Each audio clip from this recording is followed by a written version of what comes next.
غردي يا روح ألحان الجلال، واسكبي في القلب نورا وأمان. علقي الأفراح في جيد الهلال، واهتفي بالحب أهلا رمضان. جل من سواه شهر من جمال، حان فيه السعي للفردوس حان. هل ترى أذن في الكون بلال، أم هي الذكرى رواها رمضان؟ غردي يا روح ألحان الجلال، واسكبي في القلب نورا وأمان. علقي الأفراح في جيد الهلال، واهتفي بالحب أهلا رمضان. غردي يا روح ألحان الجلال، واسكبي في القلب نورا وأمان.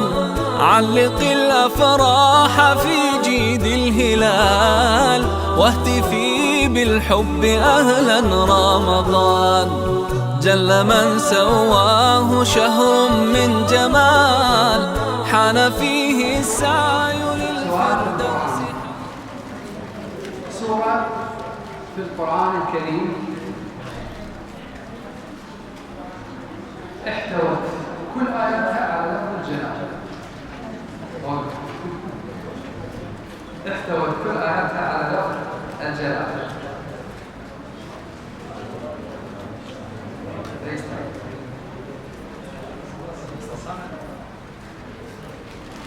لا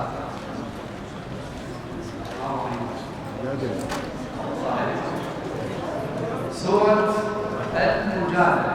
سورة المجادلة كل آياتها، في كل آية جاء لفظ الجلال. سمع الله قول التي تجادلك في زوجها.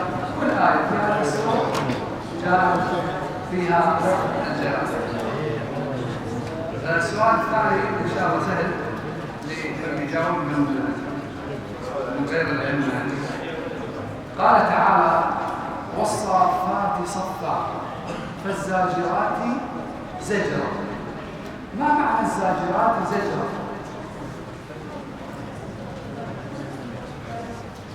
اي جاسم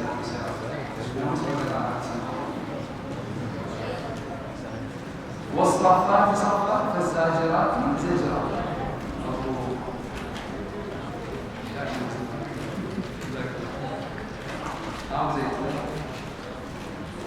لا يا ولد الملائكة اللي تذكر الكافرين بالنار. انت جاوبت على واحد صح، هم الملائكة. الملائكة اي لكن موكلين على جهنم. لا هم الملائكة صح، بس شنو الزاجرات والزجرات؟ مو لا مو يوم القيامة اللي تتبع الرياح الطيور. عافية ما شاء الله. اللي تسوق السحاب الغيوم احنا نسميه فالزاجرات زجرا. هذا قسم الله سبحانه وتعالى يقسم بالمخلوقات. حق لله ان يقسم بالمخلوقات، فاقسم الله جل وعلا بالصافات والزاجرات اللي هي الملائكه التي تسوق السحب. سؤال معلوم للكل، لكن يريد واحد يعدد الكل. من هم العشرة المبشرين بالجنة؟ مو 5، 10. أبو نبأ ثواني. كلهم قوم. بكر وعلي بن طالب وعثمان عفان وزبير عوام عبيدة غير الجمال عبيدة الجمال عمر بن العاص.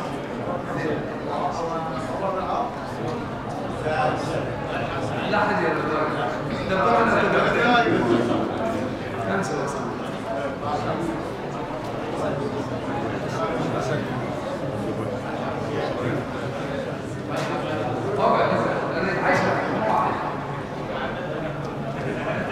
كمل الباقي. قاسوا بالنصر الآن.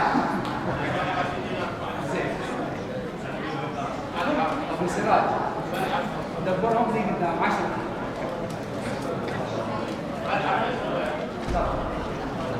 اي يا ابو قوم يعني سيد ابو بكر رضي الله عنه، طلحه، عمر، عثمان رضي الله عنه، الزبير بن العوام، سعد بن وقاص، ابو عبيده عامر بن الجراح، عبد الرحمن بن عوف، وعلي بن ابي طالب رضي الله عنه. واحد يا سعد اسمه طلحه بن عبيد الله. لا مثل سعد سيد قرب العشر تسعة الرحمن بن عوف. هو اللي يقول ابوه زيد سعيد بن زيد سعيد بن زيد. طيب بارك الله فيك. طبعا هذا يعني هو امر مو صحيح. احنا ابسط الصحابه اللي هم العشره المبشرين كذا بنحفظ او اسم النبي صلى الله عليه وسلم الى ناس الا عبد مناف او الى قصيد الكلاب او حدث زوجات النبي صلى الله عليه وسلم واسمائهم او ابناء وبنات النبي صلى الله عليه وسلم. والله عيب علينا. ما اكثر من 10 بس الحقيقه 10 هي اللي ذكروا في هذه الروايه. فانا اسال من باب التشجيع انه السؤال اللي ما عرفناه اليوم نرجع نطلعه على جوجل شيخ جوجل ونحفظه بحيث من يسالك باشر اي شيخ اي استاذ اي معلم جاوب ما يسال شنو هذه طالب عمر بن ابي طالب علي بن زيد ما يصير عمر بن الخطاب رضي الله عنه عثمان بن عفان. انا اسئله بسيطه جدا. السؤال الاخر يقول كم عدد مصارف الزكاه وما هي؟ ايضا هذا ايه القران الكريم. السؤال يقول كم عدد مصارف الزكاه يعني الناس المستحقين للزكاه كم عددهم ومن هم؟ قول 8 صح.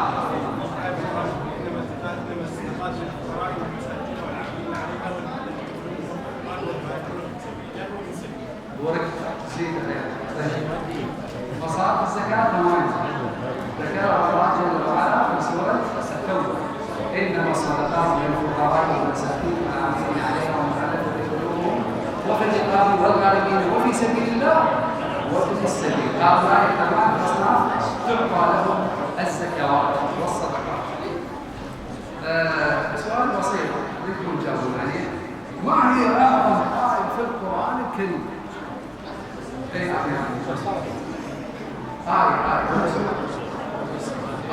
شيخ بس يقفوا يعني صحيح. أعظم آية في القرآن الكريم هي آية الكرسي لأنها وصفت الله جل وعلا.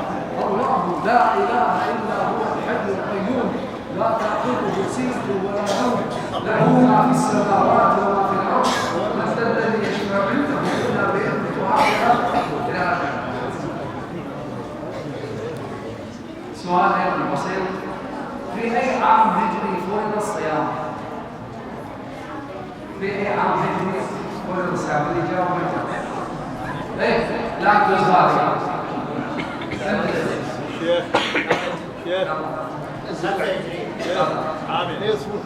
الثاني للهجرة مو عام.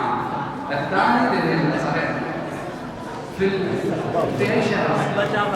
صحيح هو السنة الثانية للهجرة. في شهر فرض الصيام قبل ذلك لم يفرض.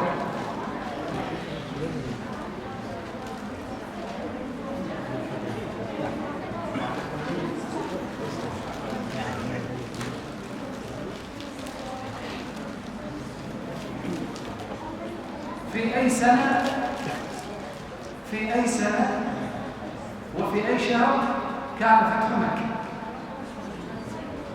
الفتح الأول اللي الله سبحانه وتعالى إذا جاء نصر الله هو الفتح. إما فتح فتحا مبينا. إيه محمد صحيح لا شهر هجري.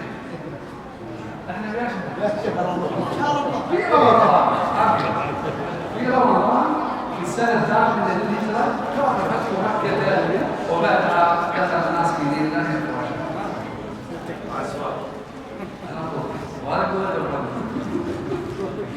وصل النبي. زين. سؤال أخير إن شاء الله للكبار. في أي سنة توفيت خديجة رضي الله عنها؟ في أي سنة توفيت في الرواية الصحيحة؟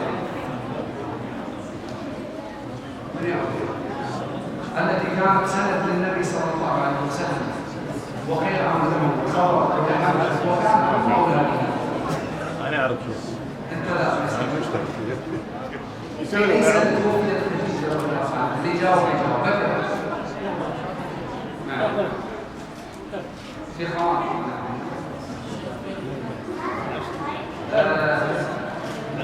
يا عمي 10 صحيح. بارك الله فيك.